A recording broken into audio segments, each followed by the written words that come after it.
Hello everyone, welcome to G centric. और इस lecture तक आते आते आपको काफ़ी कुछ कॉन्फिडेंस आ चुका होगा पावर इलेक्ट्रॉनिक्स पे। तो अब तो डर नहीं लगता पावर इलेक्ट्रॉनिक्स से, क्योंकि हम लोगों ने थ्योरी के साथ साथ बहुत सारे न्यूमेरिकल भी देखे हैं।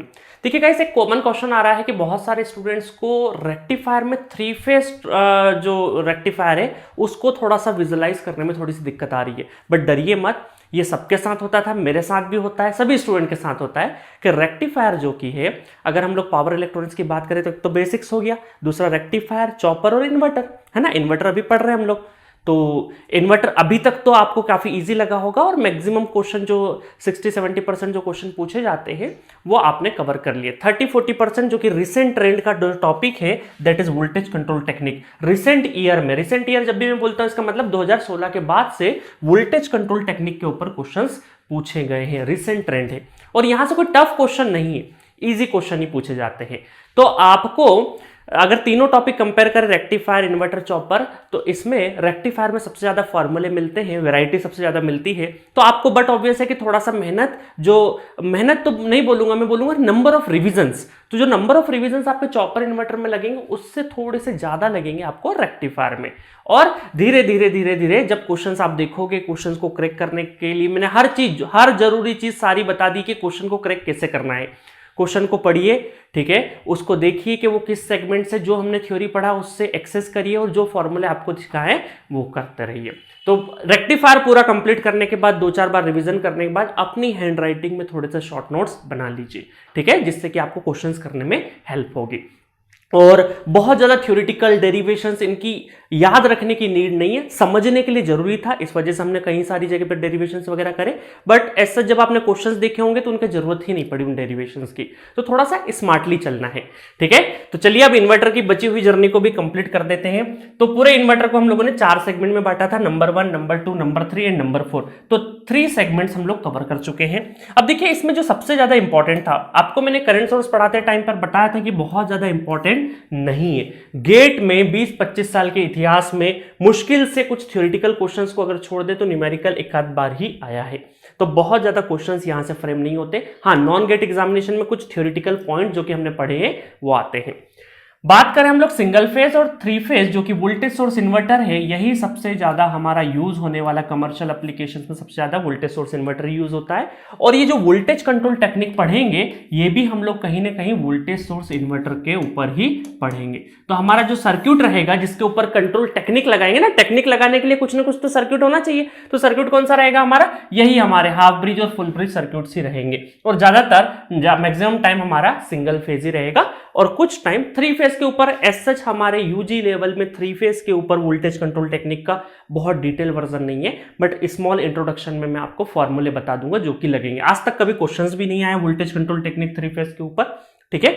और देखिए, ये जो टॉपिक है वोल्टेज कंट्रोल टेक्निक, ये कहीं ना कहीं एक ट्रांजिशन है। ट्रांजिशन मतलब कि आपका एमटेक और बीटेक के बीच का टॉपिक है। तो यहां पर आप बीटेक जैसे ही छोड़ते हो तो एमटेक वापस यहीं से शुरुआत होता है आपका वोल्टेज कंट्रोल टेक्निक से। तो जो इन्वर्टर सर्क्यूट है पूरे पावर इलेक्ट्रॉनिक्स, जब आप एमटेक में ब्रांच वगैरह लेते हैं तो ये जो कंट्रोल टेक्निक से अलग अलग single pulse, multiples, sinusoidal pulse width modulation और भी मॉड्यूलेशन टेक्निक्स आएगी, बट अभी हमें 3 ही पढ़ना है। और इन्हीं को बहुत ज्यादा डिटेल वर्जन में आप एमटेक और जब हायर एजुकेशन में जाएंगे तो इनको बहुत इलोबरेट मैनर में पढ़ेंगे। क्योंकि देखिए, कई बार आपका, सपोज करिए एक एग्जांपल देता हूं मैं आपको कि अल्टीमेटली ऐसी शादी में जा रहे हैं आप जहां पर आपका कोई इंटरेस्ट नहीं है, कोई जानने पहचानने वाले ज्यादा लोग नहीं है, तो आपका टारगेट क्या होता है रेडी होते टाइम पर कि हमें जाना है और मस्त मस्त खाना खाना है ना। तो अल्टीमेट टारगेट, बट बीच बीच में क्या होगा, नमस्ते करना पड़ेगा ना, नहीं चाहते हुए बहुत सारे हर्डल्स आएंगे, है ना। अचानक से वहां जाएंगे तो अच्छा नहीं लगेगा।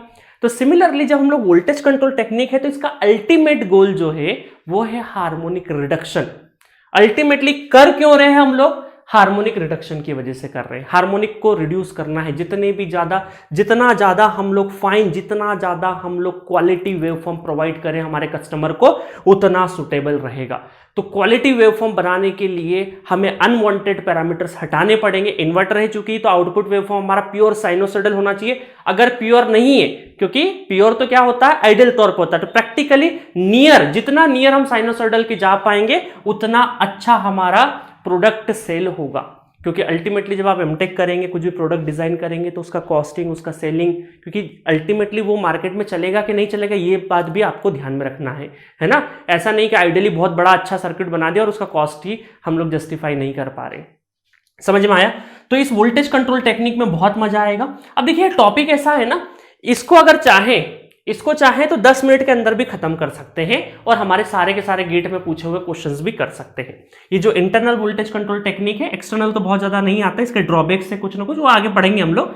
इंटरनल वोल्टेज कंट्रोल है, देखिए बेसिकली एक डिफरेंस होता है। अभी तक हम लोगों ने जो वोल्टेज ये पूरा सिंगल फेज और 3 फेज पढ़ा ना, इसमें हम लोग सिर्फ और सिर्फ क्या है, फ्रीक्वेंसी को ही कंट्रोल कर पाए। फ्रीक्वेंसी मतलब कि ऑन ऑफ, स्विच का ऑन ऑफ करके हम लोग सिर्फ फ्रीक्वेंसी वेरी कर सकते थे। फ्रीक्वेंसी वेरी होने का मतलब टाइम पीरियड वेरी होना, ठीक है। फ्रीक्वेंसी वेरिएशन मतलब कि टाइम पीरियड। तो अभी तक के जो सिंगल फेज और 3 फेज वोल्टेज सोर्स की बात करें तो वहां पर हम लोग सिर्फ स्विच का ऑन ऑफ पे ही कंट्रोल था, मतलब कि हम लोग सिर्फ फ्रीक्वेंसी को कंट्रोल कर पा रहे थे, बट लेवल ऑफ वोल्टेज को कंट्रोल नहीं कर पा रहे थे, क्योंकि जो लेवल ऑफ वोल्टेज है वो रिलेटेड टू द, अगर जब तक सोर्स वोल्टेज वेरी नहीं होगा तब तक हमारा आउटपुट में वोल्टेज का लेवल वेरी नहीं हो सकता है। तो मेनली हम लोग इसमें वोल्टेज कंट्रोल टेक्निक में हमारा जो वोल्टेज है उसको वेरिएबल बनाने की कोशिश करेंगे और इससे अल्टीमेटली हम लोग टोटल हार्मोनिक डिस्टॉर्शन, जो कि हार्मोनिक से टोटल हार्मोनिक डिस्टॉर्शन, उसको रिड्यूस करने की कोशिश करेंगे। समझ में आया? एक मोटा मोटी। और मैंने एक चीज और बता दी आपको कि अगर मैं पढ़ाना चाहूं, गेट पॉइंट ऑफ व्यू से सिर्फ न्यूमेरिकल कराना अगर मेरा पर्पस है, तो ये 10 मिनट के अंदर टॉपिक खत्म हो जाता है। बट ऐसा नहीं चाहेंगे, थोड़ा सा आप डिटेल वर्जन भी थोड़ा सा लीजिएगा, बहुत ज्यादा डिटेल नहीं, मैं बताते जाऊंगा जहां जहां पे कि आपको इसकी रिक्वायरमेंट नहीं है, बट नॉलेज के लिए सुन लीजिए, है ना। और अल्टीमेटली जब सारे लेक्चर्स कंप्लीट हो जाएंगे तो मैं आपको कंक्लूजन पॉइंट बता दूंगा कि क्या चीजों को आपको ध्यान में रखना है, ठीक है, एग्जाम निकालने के लिए। बट हाँ, यहां पर हम लोग थोड़ा सा फोरियर सीरीज और इनके बारे में भी थोड़ा सा जानेंगे, क्योंकि मान लीजिए कोई अच्छा क्वेश्चन अगर बन गया, क्योंकि प्रेजेंट ट्रेंड में है यहाँ के क्वेश्चंस, कुछ अच्छा क्वेश्चन बन गया और अगर हम लोगों ने थोड़ा सा डेप्थ में पढ़ लिया, थोड़ा बहुत ज्यादा डेप्थ नहीं ले जाएंगे, डरो मत, ऊपर से ही तैराएंगे आपको बहुत ज्यादा। अगर डेप्थ ले जाऊंगा भी ना तो आपको बता दूंगा कि हाँ यहाँ गहराई ज्यादा है, अपने को ज्यादा नहीं जाना है यहाँ पे, तो आपको प्रॉपर गाइड करूंगा। तो घबराइएगा मत, बिल्कुल ही बहुत स्मूथ वे में हम लोग पढ़ेंगे। देखिए अभी तक हम लोगों ने जो पढ़ा, असल में अभी तक की जो कहानी है वो मैं बता देता हूं। अभी तक हम लोगों ने जो नॉर्मल इन्वर्टर पढ़ा, इन्वर्टर, उसमें वेवफॉर्म हम लोगों ने कैसा देखा, ये वेवफॉर्म था हमारा, ये वेवफॉर्म था, ठीक है, 180 डिग्री पल्स 2 पर, ठीक है। और अगर मैं इसके फेज वोल्टेज की बात करूं तो ये प्लस Vs और ये माइनस Vs, ठीक है, that is our output waveform. यही आउटपुट वेवफॉर्म पढ़ी अभी तक के इन्वर्टर में हम लोगों ने। अच्छा मुझे एक चीज बताइए यहां पर कि यहां पर आपने वोल्टेज आउटपुट आरएमएस की वैल्यू क्या थी, Vs, आरएमएस वोल्टेज कितना था, Vs था, है ना। ये क्या है हमारा single phase full bridge inverter. Single phase full bridge inverter का वेवफॉर्म ऐसा ही है, आरएमएस ऐसा था। अच्छा मुझे एक चीज और बताइए कि हम लोगों ने इसका harmonics n = 1, 3, 5 up to infinite क्या पढ़ा, 4Vs/n pi sin n omega t, ये पढ़ा हम लोगों ने। अब इसका फंडामेंटल अगर पीक देखें थोड़ी देर के लिए, इसका फंडामेंटल पीक वोल्टेज है ना, पीक का मतलब क्या है, यही हमारा पीक है। तो पीक कितना हो जाएगा, 4Vs/n pi, not n pi, fundamental है तो n की जगह 1। अगर मैं इसका आरएमएस लिखूं, फंडामेंटल का आरएमएस, तो ये हो जाएगा 4Vs/√2 पाई। तो ये रहा हमारा आरएमएस वोल्टेज, ये पीक वोल्टेज, और ये हमारा क्या रहा, आरएमएस फंडामेंटल वोल्टेज, ठीक है। समझ में आया चीजें। तो ये ओवरऑल आरएमएस है, ये हमारा फंडामेंटल का पीक, फंडामेंटल का आरएमएस। अब हम लोगों ने ये जब टेक्निक पढ़ी है तो यहां पर सिर्फ और सिर्फ हम लोग स्विच को ऑन ऑफ करके फ्रीक्वेंसी वेरिएबल बना सकते थे। अच्छा मुझे एक चीज बताइए, यहां पर अगर ये Vs अगर फिक्स्ड है, तो बाकी सब तो कांस्टेंट है।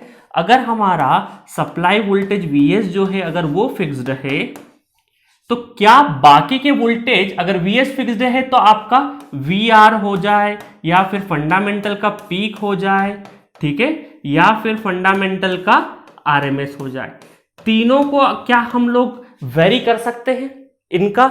अगर Vs फिक्स्ड है तो ये 3 पैरामीटर भी तो क्या होंगे, हमारे फिक्स्ड होंगे।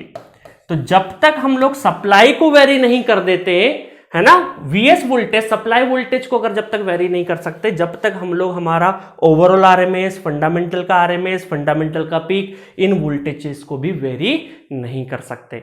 और चूंकि हम लोग वेरी नहीं कर पाए तो यहां पर जो टोटल हार्मोनिक डिस्टॉर्शन है वो हमें तकरीबन 48.34% मिला। ठीक है, आउट ऑफ 100% 48.34% तो क्या है, टोटल हार्मोनिक डिस्टॉर्शंस है। 50% वेवफॉर्म, अप्रॉक्स 50% वेवफॉर्म क्या है आपकी, डिस्टॉर्टेड है। तो ये अभी तक की कहानी थी, समझ में आया। अब हम लोग क्या करेंगे, अब हम लोग इंटरनल, ये जो हमारा वोल्टेज कंट्रोल टेक्निक है, वोल्टेज कंट्रोल टेक्निक है, उससे हम लोग क्या करेंगे, ये जो हमारा वोल्टेज कंट्रोल टेक्निक है, voltage control technique, voltage control technique, इससे हम लोग क्या कर पाएंगे, लेवल ऑफ वोल्टेज को क्या कर पाएंगे हम लोग, लेवल ऑफ वोल्टेज को हम लोग वेरी कर पाएंगे। लेवल ऑफ वोल्टेज मतलब कि वोल्टेज को हम लोग वेरिएबल बना पाएंगे। ठीक है, वेरिएबल बना पाएंगे। ठीक है, तो क्या था, अभी तक हम लोगों ने जो इन्वर्टर पढ़ा था उसमें इस तरह के टीएसडी आते थे और हमारा जो आउटपुट वोल्टेज, आरएमएस, पीक, ये सब कुछ हमारे क्या थे, फिक्स थे। अब हम लोग पढ़ेंगे वोल्टेज कंट्रोल।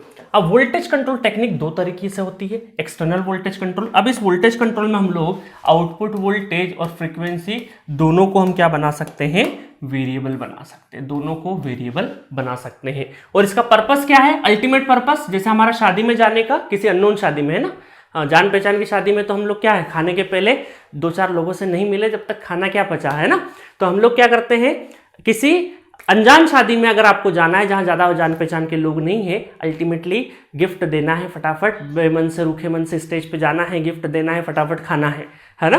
तो वहां पर हमारा अल्टीमेट एम खाना होता, तो यहां पर अल्टीमेट एम क्या है आपका, टोटल हार्मोनिक डिस्टॉर्शन को कम से कम लेके आना है। और कितना कम लेके आना है, कितना कम, लगभग टीएचडी जो है वो आपका, वैसे तो लेस देन, प्रिसाइसली बोलूं तो लेस देन 5%, बट कम से कम 5 से 10% तक लेके आना है, क्योंकि 100% तो हम लोग अचीव नहीं कर पाएंगे, टीएचडी को बिल्कुल 0% तक तो नहीं ले पाएंगे, क्योंकि कुछ ना कुछ तो डिस्टॉर्शन प्रैक्टिकली हमेशा रहेगा। तो हमारा टारगेट रहेगा कि टोटल हार्मोनिक डिस्टॉर्शन कम से कम 5 से 10% और बिलो 5% करने में कामयाब रहे तो वेल एंड गुड है। ठीक है, तो 5 से 10% के अंडर में हमें लेके आना है। तो ये हमारा अल्टीमेट गोल रहा। अब देखिए, दो तरीके हैं इसमें, external voltage control, internal voltage control. ये टेबल आपके लिए इसलिए सजाई है क्योंकि आपको कॉलेज में या कन्वेंशनल, जब कन्वेंशनल पेपर होता है ना, वहां लिखने के लिए इस तरह का फॉर्मेशन लिखोगे तो काफी नंबर मिलते हैं। चलिए, अब मैं जल्दी यहाँ पे एक्सटर्नल वोल्टेज कंट्रोल, ये इंटरनल वोल्टेज कंट्रोल के अलग अलग टेक्निक है। तो सबसे पहले मैं एक्सटर्नल वोल्टेज के बारे में थोड़ा सा ब्रीफ आइडिया दे देता हूं, देन हम लोग इंटरनल का एक एक करके देखते हैं। तो चलिए, सबसे पहले हम लोग देख लेते हैं एक्सटर्नल वोल्टेज कंट्रोल। ठीक है, एक्सटर्नल वोल्टेज कंट्रोल को देख लेते हैं। अब ये एक्सटर्नल वोल्टेज कंट्रोल है क्या, एक एग्जांपल से समझिए। सपोज करिए आजकल जो रेफ्रिजरेटर होते हैं, आपने देखोगे पुराने रेफ्रिजरेटर में क्या होता था कि स्टेबलाइजर एक साथ में आता था। कोई भी इलेक्ट्रिकल इक्विपमेंट आप 2005-2007 के आसपास देखते होंगे तो उसमें क्या होता था कि स्टेबलाइजर भी साथ में आता था। बट अब आपके जो आजकल के जो रेफ्रिजरेटर होते हैं उनमें स्टेबलाइजर क्या होता है, इनबिल्ट होता है कि वोल्टेज लेवल अपने आप ही कंट्रोल कर लेता है। ठीक है, ऑटोमेटिक बोल सकते हैं हम लोग। तो जो वोल्टेज जो आपका स्टेबलाइजर है, वोल्टेज स्टेबलाइजर, वो आपके रेफ्रिजरेटर के अंदर इनबिल्ट है। अब आप मान लीजिए आप एक रेफ्रिजरेटर लेके आए और इनबिल्ट वाला जो स्टेबलाइजर था, एक हाइपोथेटिकल एग्जांपल लेते हैं, इनबिल्ट वाला जो स्टेबलाइजर था वो किसी कारणवश खराब हो गया और उसकी वारंटी भी निकल गई।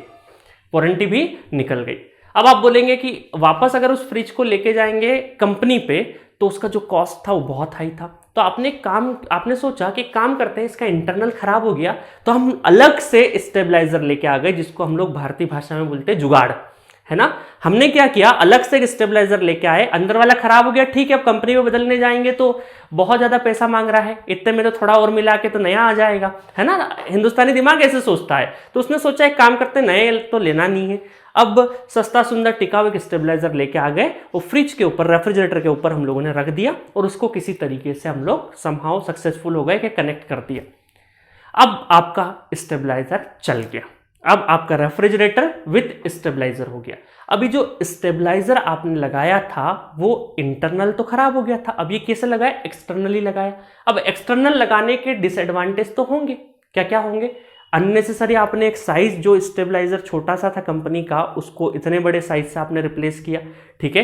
तो जो पावर का जो बोल सकते स्टेजेस है, नंबर ऑफ स्टेजेस है, वो कहीं ना कहीं आपने एक्सटर्नल लगा के बढ़ा दिए, तो आपके कुछ ना कुछ लॉसेस होंगे। हाँ, आपका काम हो जाएगा, बट आपको उसके एवज में जो काम आपने जो पैसा बचाया उसके एवज में आपको बहुत सारे टेक्निकल लॉसेस करने पड़ेंगे, ठीक है, टेक्निकल लॉसेस झेलने पड़ेंगे। उन टेक्निकल लॉसेस का हिंदुस्तान में कौन परवाह करता है ना। बड़ी मुश्किल से तो एडवर्टीजमेंट दे के बल्ब से CFL पे लेके आए, CFL से LED पे लेके आ रहे हैं, बड़ा सा मोदी जी का एड आता है पेपर में कि LED लगाइए, है ना। तो बड़ी बहुत जो सामाजिक बोल सकते हैं हम लोग टेक्नोलॉजी या सामाजिक जो चेंजेस होते हैं उसमें थोड़ा सा टाइम लगता है, और इतनी बड़ी कंट्री को एक साथ रातों रात चेंज नहीं होता है, थोड़ा सा टाइम देना पड़ता है, ठीक है। चलिए बहरहाल यहाँ स्टार्ट करते हैं हम लोग एक्सटर्नल वोल्टेज कंट्रोल। तो सिमिलरली हम लोगों ने क्या किया कि ये इन्वर्टर था। अब देखिए यहाँ पर एक एक करके देखिए, इन्वर्टर है तो इस इन्वर्टर पे फिक्स्ड DC, इन्वर्टर पे क्या लगेगा, फिक्स्ड DC, वोल्टेज आपका क्या है, फिक्स्ड है, ठीक है। अब यहां पर आपका इन्वर्टर के अंदर सिंपल इन्वर्टर है ना, इसमें फ्रीक्वेंसी वेरिएबल है, बट आउटपुट वोल्टेज आपका अभी भी क्या है, फिक्स्ड है। फ्रीक्वेंसी वेरी कर सकते हैं बट आउटपुट वोल्टेज, पल्स जो है, पल्स का लेवल वो आपका कांस्टेंट है। फिर आपने क्या किया, इसको वेरिएबल बनाने के लिए आपने AC वोल्टेज कंट्रोलर लगाया। AC वोल्टेज कंट्रोलर करता क्या है, AC वोल्टेज कंट्रोलर ये AC को AC में चेंज करता है, ठीक है।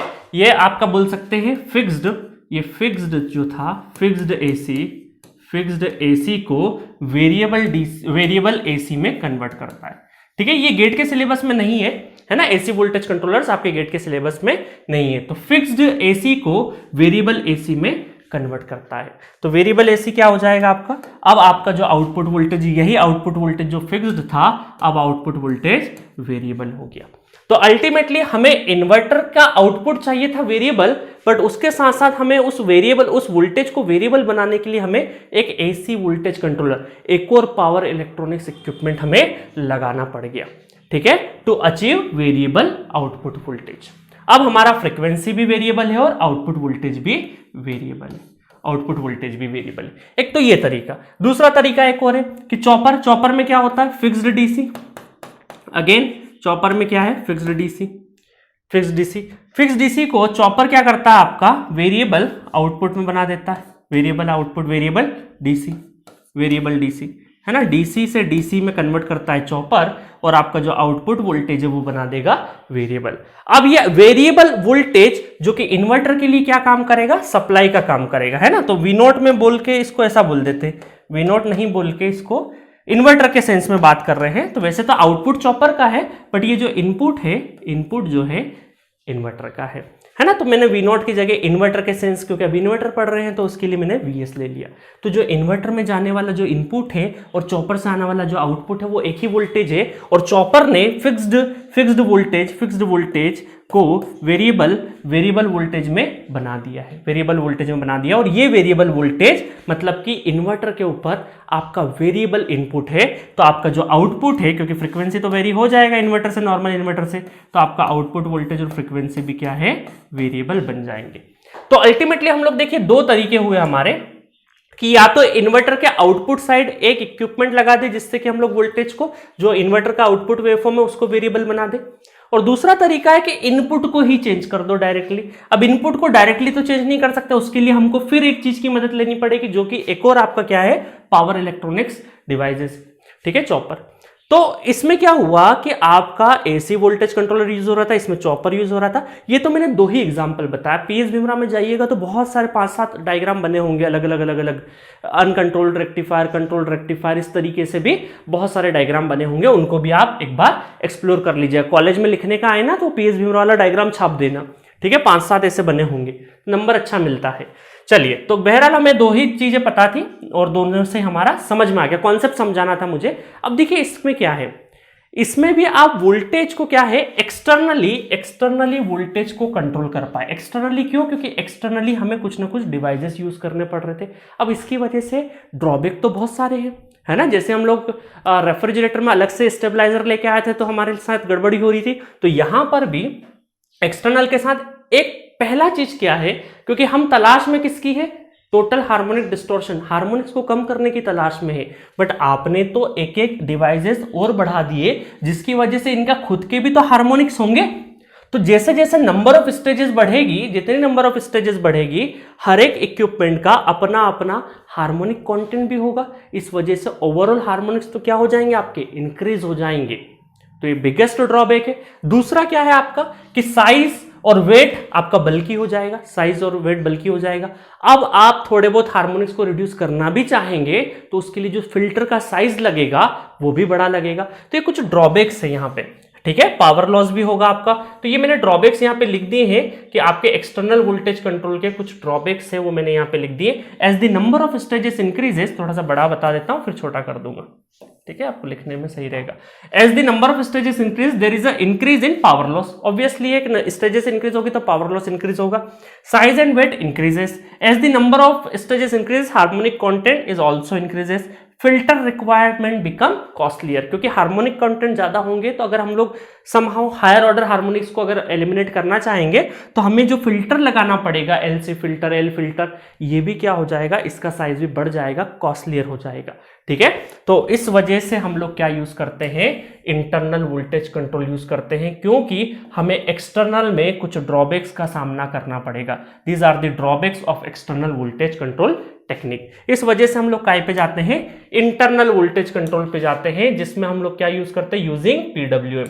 इंटरनल वोल्टेज कंट्रोल में हम लोग we can get voltage control within the inverter itself without increasing number of stages.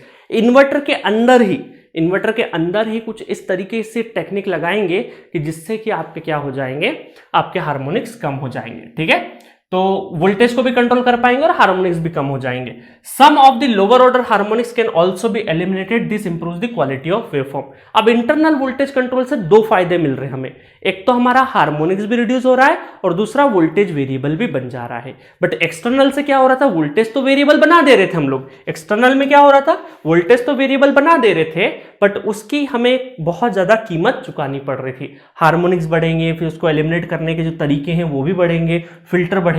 इसमें क्या हुआ, इंटरनल वोल्टेज कंट्रोल में हमें दोनों फायदे मिल गए। वोल्टेज तो वेरिएबल बना ही दिया, साथ साथ में हमारे लोअर ऑर्डर हार्मोनिक्स जो कि सबसे ज्यादा डोमिनेंट होते हैं हमारे थर्ड, फिफ्थ, सेवंथ, इनको भी हम लोग एलिमिनेट कर सकते हैं।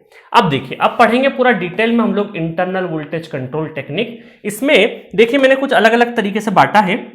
मैं अभी वापस रिपीट कर देता हूं एक चीज कि मैंने अभी थोड़ी देर पहले बोला था कि ये चाहूं तो ये पूरी की पूरी जितनी 4-5 चीजें हैं इनको फटाफट 10, 15, 20 मिनट के अंदर में आपको समराइज करके सारे के सारे क्वेश्चंस करवा सकता हूं।